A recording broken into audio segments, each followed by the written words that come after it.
तो यमुना में उफान के कारण मथुरा वृंदावन के कई गांव भी चपेट में आ गए हैं और लोगों के घरों में पानी घुस चुका है। बाढ़ का ये पानी है जो लोगों को परेशान कर रहा है।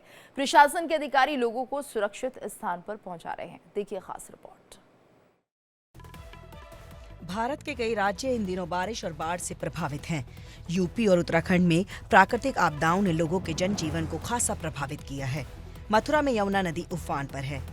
नदी के निचले इलाकों में बाढ़ के हालात हैं। मथुरा के 26 गांव बाढ़ की वजह से प्रभावित हैं। वृंदावन में आधा परिक्रमा मार्ग भी पानी की वजह से डूब गया है। यमुना में उफान से घरों में पानी घुस गया, जिससे काफी नुकसान हुआ है। मथुरा में यमुना खतरे के निशान के पार पहुंच गई है। यमुना का जलस्तर लगातार बढ़ता जा रहा है। मथुरा से जुड़े हुए कई ऐसे गांव हैं जो कि इस वक्त जलमग्न नजर आ रहे हैं। कई ऐसे इलाके इस वक्त बाढ़ की जद में हैं। बाढ़ की वजह से वृंदावन में आधा परिक्रमा मार्ग पानी में डूब गया। गोकुल घाट पर भी हालात बेकाबू होते नजर आए। यहाँ पार्क में पानी भर गया। यहाँ स्थित बालाजी सरकार का मंदिर पूरी तरह जलमग्न नजर आ रहा है। यहाँ लगा घंटा कभी श्रद्धालु आस्था से बजाते थे, वहाँ चारों तरफ सिर्फ पानी ही पानी नजर आ रहा है।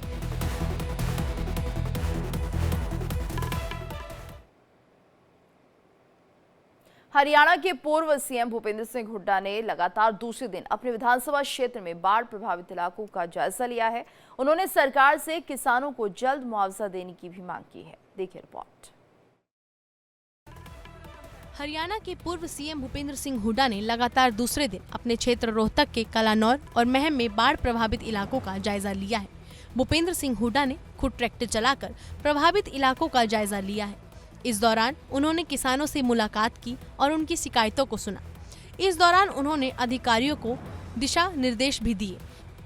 यहाँ पे पूरे हरियाणा में लाखों एकड़ तो जमीन खराब होगी और ये इस इलाके में हजारों एकड़ जो है फसल खराब होगी और ये फसल तो खराब होगी, अगली का भी उम्मीद नहीं है जिस हिसाब से चल रहा है काम, क्योंकि समय पे कदम उठाया। ये ड्रेन है, इसकी सफाई नहीं हुई, इसकी खुदाई नहीं हुई। यहाँ पे किस बात से खोदी थी ड्रेन ताकि हो। इस प्रकार से जो सरकार को चुस्ती या दुस्ती दिखानी चाहिए थी वो दिखाई नहीं है।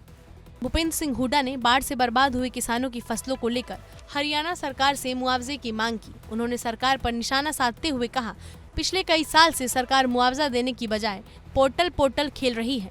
इस व्यवस्था के चलते किसी भी आपदा से पीड़ित 90% लोगों को मुआवजा भी नहीं मिल पाता है।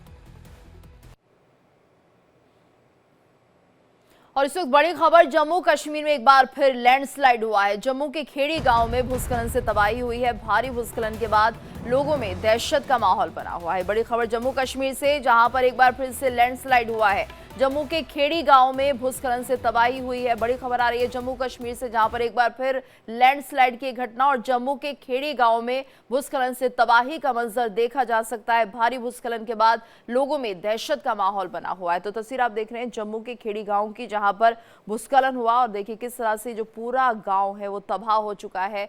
लोगों में डर और दहशत का माहौल बना हुआ है। तो लगातार इस तरह की घटनाएं सामने आ रही है जम्मू कश्मीर से। जम्मू में एक बार फिर से लैंडस्लाइड की घटना खेड़ी गांव से सामने आई है, जहां पर पूरा गांव तबाह हो चुका है। तस्वीर आप देखिए, भीषण तबाही यहां पर हुई है। कई मकान टूट चुके हैं, अव्यवस्थित हो चुके हैं और ऐसे में बड़ा नुकसान लोगों को यहां पर झेलना पड़ रहा है। तो जम्मू कश्मीर में लगातार बाढ़ से तो इलाके प्रभावित हैं ही, और ऐसे में अब लैंडस्लाइड जिस तरह से हो रहे हैं वो लोगों की चिंता और बढ़ा रहे हैं। और ऐसे में ये जो जगह है वो फिलहाल लोगों को असुरक्षित लग रही है, क्योंकि देखिए किस तरह से लैंडस्लाइड में ये जो घर हैं वो टूट चुके हैं। कुछ ऐसे घर जिनका निर्माण हो रहा था वो भी तहस नहस हो गए हैं। तस्वीर आप देख रहे हैं जम्मू कश्मीर के खेड़ी गांव की, जहां पर भूस्खलन होने से एक बड़ी तबाही यहां पर देखी गई है। ये देखिए किस तरह से जो भूस्खलन है उसने घर को तहस नहस कर दिया है, और सिर्फ एक ही घर नहीं, ऐसे कई घर हैं जो इसकी चपेट में आए हैं। तो तस्वीर आप देख रहे हैं खेड़ी गांव की।